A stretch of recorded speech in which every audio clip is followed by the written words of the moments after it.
Doma Sports Talk Worldwide with some news from the world of boxing. So y'all know what time it is. You ain't in a rush to get concussed. Now, some more best boxer in the world news.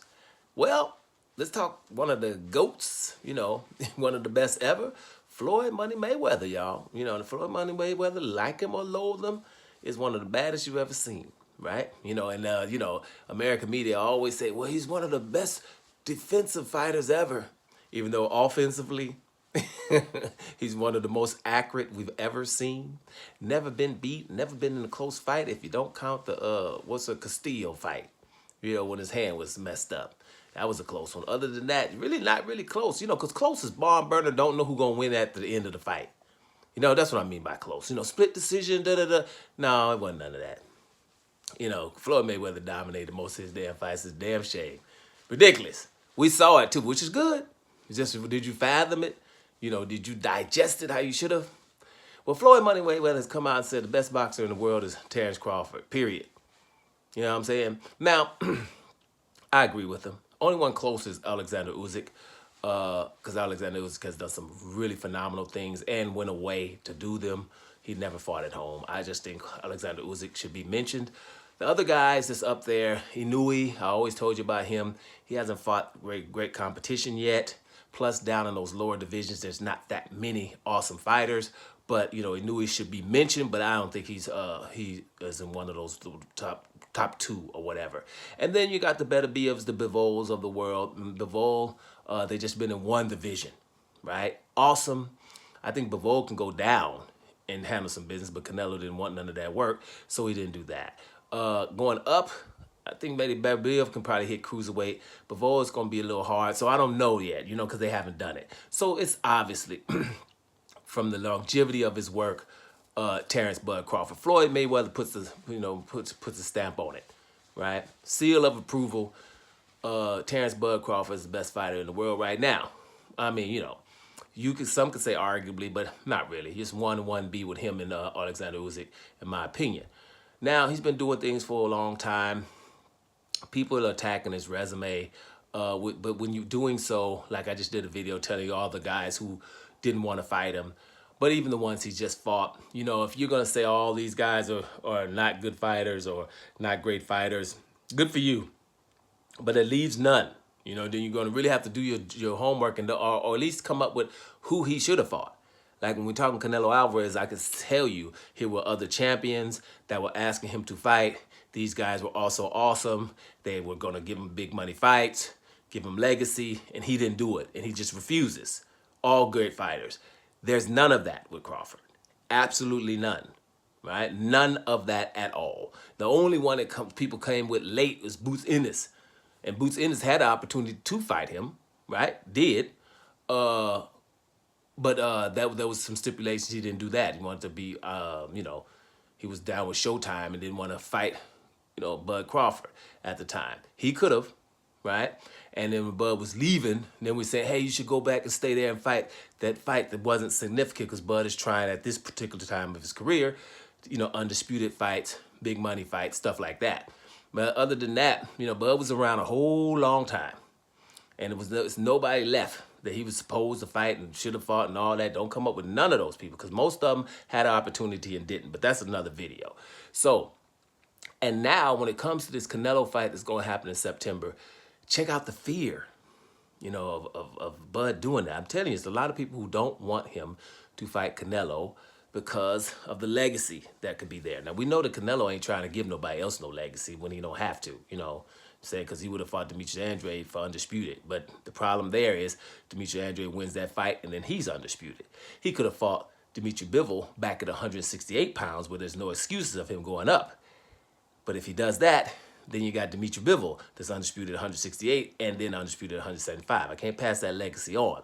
I could have fought Jamal Charlo he's my mandatory, but I'd rather take that franchise title instead of doing that. We could have fought somewhere in Texas. They're from Texas. I get a whole lot of people in Texas. We could have filled up a stadium. But Jamal Charlo at that particular time, I ain't doing that. So it's some things. You know what I'm saying? Everybody wants him to fight David Benavidez, but no, I'm not going to let David Benavidez become undisputed at 168 pounds, nor am I going to fight David Morrell either, even though he's my mandatory for 2.5 years. So there's a lot of great fighters, guys that we know, damn, we beat Canelo. Let's go through them. Jamal Charlo, when he was his mandatory back then at 160 pounds. Who you got, Jamal Charlo or Canelo? Right? Just for you. Don't who you got? Demetrius Andrade, when Andrade was the champion at 154 and Canelo was his mandatory. Who you got? Demetrius Andrade at 160 when Canelo could have fought him for the undisputed. Who you got? Yeah, I know. Horrible fighter. Who you got? For real. In your heart. That's who you got. David Benavidez, 168 versus Canelo. Who you got? David Morrell versus Canelo at 168. Who you got? Dimitri Bivol coming down after beating Canelo at 175, coming down to 168, fighting Canelo. Who you got? Right? We got to ask all these questions. But we don't have to ask about no Muguias, no Belangas, no Yildirums, no Khans, none of that. No Callum Smiths, no Rory Fieldings, none of that. We're picking around these guys, right? Picking around them. Don't want the main dish, picking around it, all that other stuff. That's what I'm just saying. So, we got those questions, right? There's none of that with Crawford. Like, at all. There's nothing left there. He should have fought who at 140? He should have fought who at 135? Hey, man, he didn't fight who at 147, right? So he's going up to 168 to handle his business at there. And then if these guys at 154 get it together, because you do remember when we was about to get some undisputed at 154, hey, Jamel Charlo, I want you. Oh, you're going to go do something ridiculous. Hey, Chew, you fight Fundura. The winner of that, y'all got 2 or 3 belts right there. I'll go get you guys. Neither one of them wanted to fight him. You know what I'm saying? He gravitates towards whoever is supposed to be the bomb. You know what I'm saying? So if they handle it, Murtazaliev and all of those guys get together and it's 1 or 2 champions after he finishes with Canelo at 168, I guarantee you he's going to gravitate. He's already said it. You see what I'm saying? So that's what's up.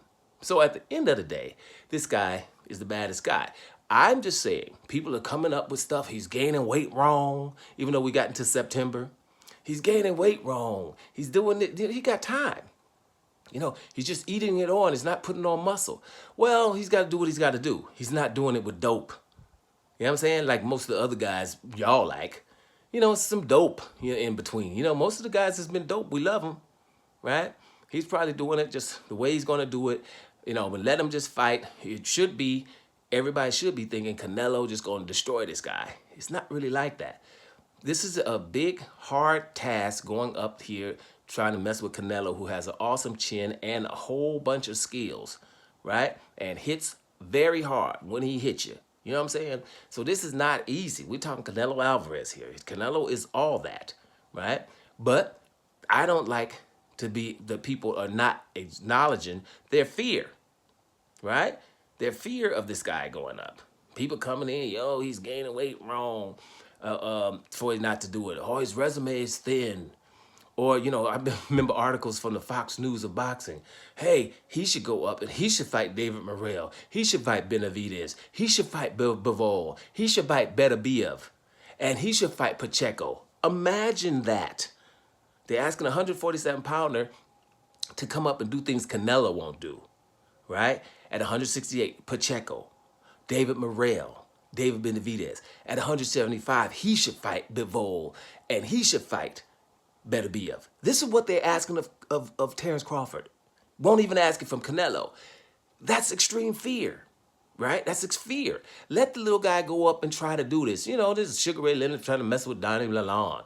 Amir Khan trying to mess with Canelo Alvarez. Roy Jones messing with John Ruiz. You know what I'm saying? Marquez going up when he was going up a couple of weight classes to fight people. You know what I'm saying? It's just a few people that went up trying to do something. Don't mean it's going to happen. Matter of fact, Floyd Mayweather. Canelo called him out at 152 pounds. And Floyd went up there to handle that. You know what I'm saying? And then on fight night was 20 pounds lighter. So, it can be done, but it ain't going to be easy. So get rid of the fear, because 2 things, that's what I'm just asking. Either you think Terence Crawford is all that in a bag of chips and an all-time great, or you think Canelo is not as good as you're lying and saying that he is. Because if Canelo is that of what we've been calling him for the last 8 years, then this should be a cakewalk. Don't you think? Doma Sports Talk, worldwide. And I'm up out of here, y'all.